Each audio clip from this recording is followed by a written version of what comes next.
YouTube चॅनलला 56 lakh subscriber असलेल्या एका सर्पमित्राला बेड्या ठोकण्यात आल्यात। सापांच्या रेस्क्यूच्या आडून गांजा तस्करी करण्यात येत होती आणि या प्रकरणी या सर्पमित्राला बेड्या ठोकत कोटींचा गांजा पोलिसांनी जप्त केलाय। विशेष म्हणजे रुग्णवाहिकेतून कोट्यावधींच्या गांजाची वाहतूक करण्यात येत होती। या सर्पमित्राला पोलिसांनी अटक केली आहे। सोशल मीडियावर सर्पमित्र आणि समाजसेवक म्हणून प्रसिद्ध असलेल्या एका नामवंत यूट्यूबरचा खरा चेहरा समोर आलाय। सापांना जीवनदान देण्याच्या बहाण्यानं कोट्यावधींच्या गांजाची तस्करी करणाऱ्या आकाश जाधव याला छत्तीसगडच्या महासमुंद पोलिसांनी अटक केली आहे। आकाश जाधव याचे यूट्यूबवर 56 लाखांहून अधिक सबस्क्रायबर असून त्याच्या या अटकेनं सोशल मीडिया विश्वात मात्र मोठी खळबळ उडाली आहे।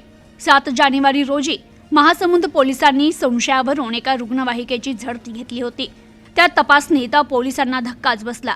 रुग्णवाहिकेतून तब्बल 5 क्विंटल 20 किलो गांजा जप्त करण्यात आला। आंतरराष्ट्रीय बाजारपेठेत या गांजाची किंमत सुमारे 2,60,00,000 रुपये इतकी आहे।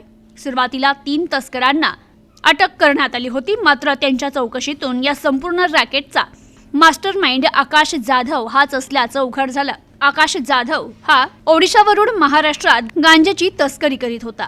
त्यानं गेल्या वर्षभरात 6 ते 7 वेळा अशाच प्रकारे मोठ्या प्रमाणात गांजाची ने-आण केली आहे।